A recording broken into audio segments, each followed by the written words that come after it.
달라졌어요, 진짜. 아까는 진짜 뭔가 이게 움푹했는데 이게 빛 자체가 달라요. 이게 라인이. 그쵸. 야, 완전히 달라요. 쪼그러 들어가고 이제 힘을 받잖아요.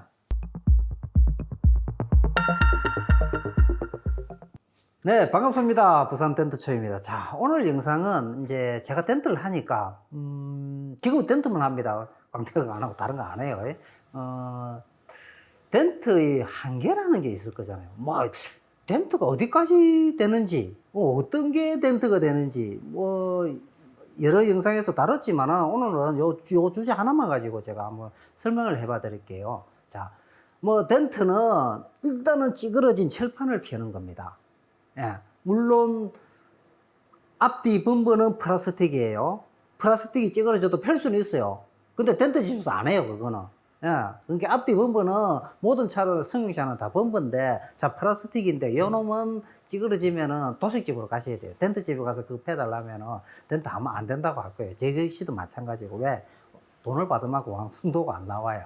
예, 예쁘게. 일단 돈을 10,000원을 받든 100,000원을 받든 이제 전문가들은 일단은 돈을 받으면은 프로처럼 작업을 해야 되니까 디테일하게 돈을 받을 수 있을 만큼 해야 되잖아요. 그래서 이제 범버 플라스틱은 안 해요. 안 하고 철판만 하는데, 철판도 이제 그냥 철판이 있고 요즘 또 알루미늄이 많아요. 알루미늄도 있고 하니까 알루미늄이 또 굉장히 많이 나옵니다. 질게요. 그리고 이제 오늘 주제는 텐트의 한계, 텐트가 어디까지 되는지 제 지금 영상을 한번 사진을 한번 띄워볼게요. 요 사진들이 심하게 작업이 이렇게 된 것들도 작업은 돼요.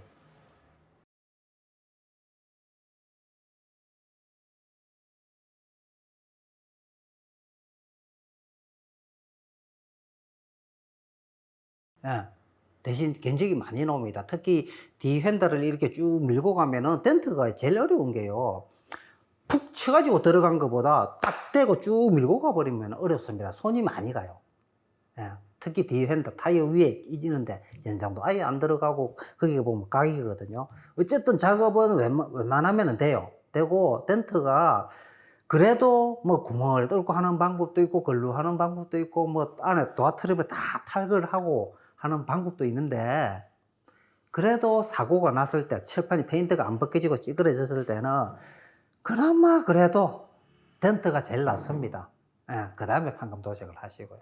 일단 아니요, 견적은 떠났어요. 예, 차에 텐트가 더 많이 나오는 경우가 많아요.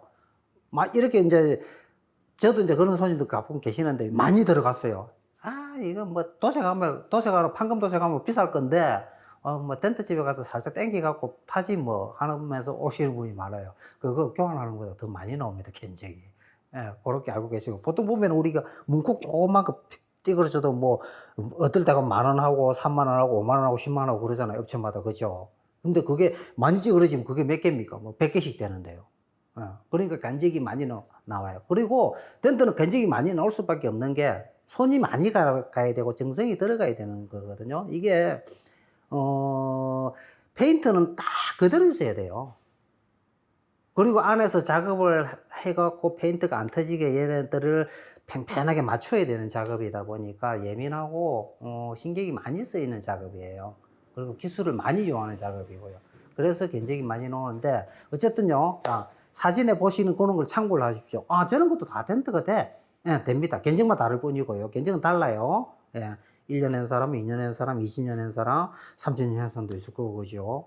예, 몸값 따라 다른 거니까. 어쨌든 끝에 들어가고 이런데 이렇게 들어가고, 어쨌든 페인트만 안 벗겨지고 철판 찌그러지면은 어떤 식으로도 펴니다. 펴고 참고로 알고 계실 게, 예를 들어서 자동차 도색은요, 요만큼 벗겨져도 한 판씩 해야 된다 했잖아요. 그러면은 봐봐요.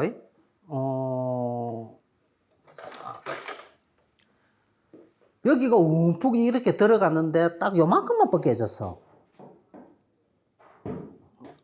그쵸? 요만큼만 벗겨지고 이만큼 들어갔는데 요만큼만 벗겨졌어요. 그러면은 펴고 여기만 붙어채고 타시는 게 저는 더 좋다고 생각해요. 한판 도색하는 거다. 근데 차는 방법이 없어요. 요걸 해결하려면 요거 한판 도색해야 돼요. 요만큼만 요거 도색해가지고 매끈하게 해가지고 요렇게 주의하고 같이 만들 수 있는 기술은 없습니다. 그런 기술은. 예, 그런 기술이 만약 있다면은 정비공개 문 닫아야 되고 그런 기술 개발하시면 세계적으로 떼돈 벌 것 같아요. 진짜 값부 될 겁니다. 근데 그런 기술은 없어요. 저도 연구해봤는데 안 돼요. 다 표시가 나요. 그래서 뭐 레벨링이라는 게 있기는 있는데 전문가들이 안 하잖아요. 전문가들이 잘 안 하는 건데 어쨌든 오너분들이 많이 하세요. 자, 오늘은 자 덴트의 한계 사진 보시면은 그 나와 있고 이제 또 하나의 목적이 오늘 뭔가 하면은 늘어난 거예요. 덴트를 하다 보면은 이게 철판이 움푹 들어가면은요 늘어납니다. 이 늘어나는 게 뭔지 모르시는 분들이 의외로 많아요. 그리고 철판이 얇은 차량들이 있잖아요. 그거는 조금만 깊게 들어가도 철판이 늘어납니다. 근데 늘어난다 말을 많이 듣기는 들으셨을 건데 도대체 저게 늘어나는 게 뭔지 모르시니까 제가 오늘 한번 설명을 해 드릴게요. 자, 늘어난다는 거는 차 철판은요 강판입니다. 강판. 이거 보이시죠? 이렇게 얘가 누르면은 다시 올라와요. 누르는 것까지도 안 내려가는 차는 없습니다. 이 누르면 다 내려갑니다. 밑으로. 그러면 나오면 다시 올라와요. 강판. 이게 스프링 역할을 한다 보시면 돼요. 그런데 늘어나면은 얘 스프링 역할을 잃어버립니다. 예를 들어서 어떤 경우면은 철판이 이렇게 한 평이라, 한 평. 예, 철판이 한 평인데 위에서 꾹 밑으로 눌려버리니까 어떻게 돼요? 꾹 밑으로 어느 정도 내려가는 게 이제 많이 내려가 버리면 얘가 올라와도 한 평 반이 돼버리는 거죠. 면적이 넓어져요. 그러면은 원래 한 평이 있던 철판이 한 평 반이 됐으니까 그럼 그 반은 어디로 가야 돼요? 갈 데가 없잖아요. 갈 데가 없으니까 어떻게 돼요? 울렁거린다는 거죠. 그러니까 배가 부러요. 배가 부르는 요게 늘어난 거예요.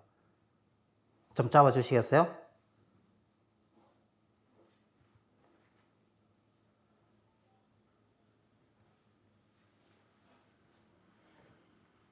자, 이게 늘어난 건데 보시면은 제가 연장을 내가 안에서 살짝 올려 볼게요. 보시면은 올라왔죠? 올라왔는데 얘가 봐봐요. 다시 누르면 뽕 하고 내려가 버립니다. 이게 늘어났다는 거예요. 이런 식으로. 자. 네, 이게 늘어난 건데, 이것도 잘 모르시는 분들을 위해서 제가 오늘 준비를 하나 했어요. 한번 보시면은,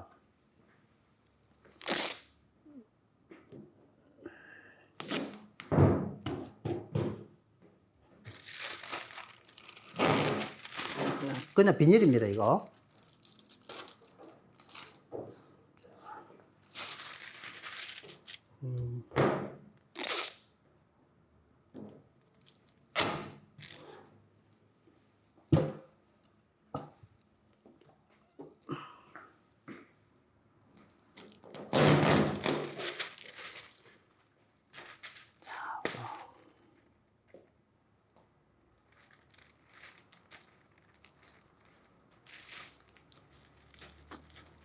자, 얘가 늘어났다 보죠. 자, 봐봐요.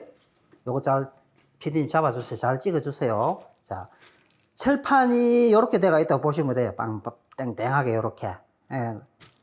또 누르면은 어떻게 돼요? 요만큼 내려가도 다시 원위치 되죠? 그쵸? 예. 요렇게 눌려도 원위치 됩니다. 근데 늘어났다는 그 말은 뭔가 하면은 원래 얘가 요렇게 있어야 되는데 봐봐요. 이렇게 꾹 눌러버리면은 그렇게 깊게 덴트가 생긴다는 거죠. 또 찢어지면 안 돼. 자, 이렇게 요게 늘어난 거예요. 철판은 요런데 얘가 봐봐요. 쭉 늘어나고 얘가 지금 갈 데가 없다는 거죠. 그렇다고 여기를 이만큼 철판을 오래 낼 수도 없고. 그죠? 예. 네. 요겁니다. 자. 그러면은 다시 요거를 한번 설명을 해 드릴게요. 그러니까 철판이 갈 데가 없으니까 요렇게 되는 거예요. 안에서 올리면은 요렇게. 자, 이러면은 이제 이런 경우 심하지 않으면은 이제 할 수 있는 방법도 있어요. 이게 보시면은 이제 수축하는 장비들이 덴트에서도 있는 장비들이 있습니다. 이런 장비도 있고, 수축을, 철판을 다시 쪼그라들게 할 수 있어요. 할 수 있는데, 심하면은, 어떤 누구라도 안 돼요. 심하면은. 예, 심하면 안 되고, 어느 정도 완화는 시킬 수 있습니다. 근데 대신, 덴트 집에서는 요 페인트를 그대로 놔두고 수축을 해야 돼요. 그러면은 시간이 많이 걸려요. 이게 엄청나게 걸립니다. 그리고, 피디님 요 밑에 한번 비춰주시겠어요? 보시면은, 제가 헤드라이트 비춰드릴게요. 자, 요거 비치죠. 보시면은 여기 요 빈 공간들이 있죠. 요런 데가 늘어나도 작업이 돼요. 요 사이에 되면은 수축하기도 힘들어요. 장비들이 안쪽에 들어가야 되거든요. 보여요? 어쨌든 안에 대충 우리 구독자분들 이해하실 겁니다. 똑똑해가지고. 빔 사이면 안 돼요. 밑이 퉁퉁 비어 있어야 돼요. 그래야 이런 연장들이 수축하는 장비들이 들어가서 거기를 수축을 시킬 거예요. 수축한다는 말이 뭔가 하면은 얘가 열이 들어가잖아요. 열이 들어가면은 어떻게 돼요? 찬물을 갑자기 부으면 다시 쪼그라들어요. 더운데 찬물을 부으면 아이 추워라 하면서 쪼그라들듯이 쪼그라들어요. 그러면 그걸 계속 반복을 해요. 그러면 다시 얘가 아까 여기 요 늘어났던 얘가 다시 자리를 잡아요. 예, 자리 잡는데 한계를 넘어가면 안 돼요. 한계를 넘어가면은 어떤 방법이 있는가 하면은 이렇게 됐을 때 보통 가면은 정비 공장에 가면은 할 수 있는 방법이 정비 공장에 얘를 좀 수축하기가 쉬워요. 어떤 식으로 하는가 하면은 제가 보여드릴게요.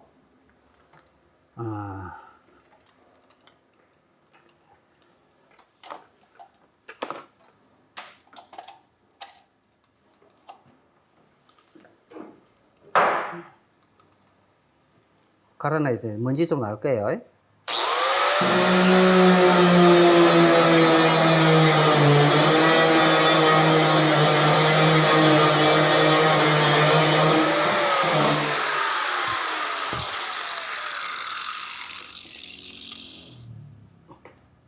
자, 요렇게 해가지고 여기 부위에다가 저는 요걸 쓸 건데 정비공장 가면 산소가 있어요. 산소불. 예. 산소불을 가지고 여기를 붉게 달고요. 그래가지고 찬물을 부으면은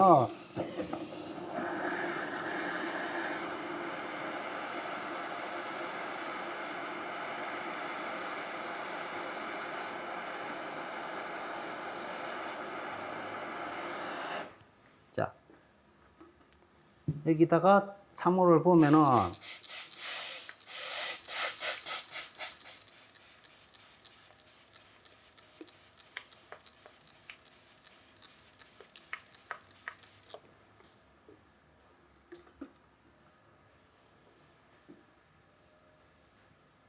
좀 식혀놓고, 어우, 냄새 난다.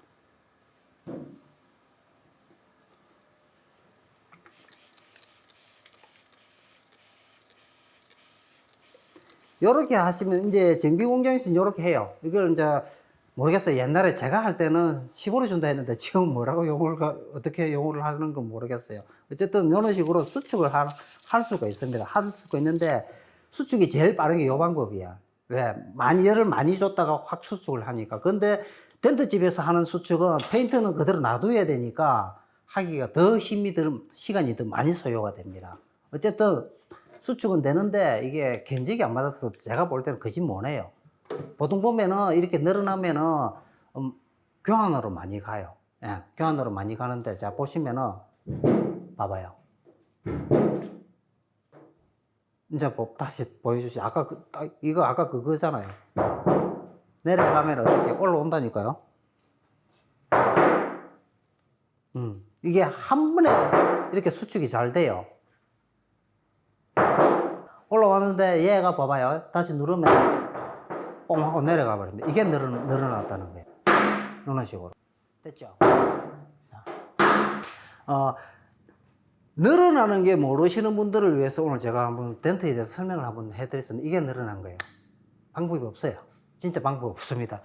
저희들이 장비를 해도 심하게 늘어나면 안 되고, 특히 우박 같은 데 하면은 천장 루프나 본넷 힘 없는데, 그리고 문콕을 시기 당했어요. 이게 평면 쪽에 빔이 없는 자리 같은데 딱 들어가면은, 많이 들어가면 이렇게 돼요. 요런데 다 탈거를 해가지고 할 수 있는 방법은 있지만은, 텐트는 그렇게 되면 견적이 너무 많이 나오니까 이렇게 수축을 해가지고 한 판씩 도색을 하는 방법도 있고요. 그리고 텐트 집에서 이거는 깊어서 늘어날 것 같으니까 한번 다시 봐야 되겠다 하면 직접 가서 보여주시고, 저도 그런 경우 많았어요. 작업하다 늘어나면은 솔직히 힘은 많이 들었는데 뭐 솔직히 금액도 많이 못 받고 그런 식으로 늘어나는데, 최대한 할 수 있는 거는 어느 정도 완만하게 이렇게 배가 좀 부르게끔 작업을 해가지고 눈 속임 정도 할 수 있는 방법까지는 있는데, 더 이상은 힘들어요. 힘드니까 우리 구독자분들, 텐트에 관심 있는 분들은 요거 늘어난 거, 철판이 늘어나는 게 어떤 거구나, 그 정도면 오늘 알고 계시면 좋을 것 같아서 정보를 한번 촬영을 해봤습니다. 이상 부산 텐트초이였습니다.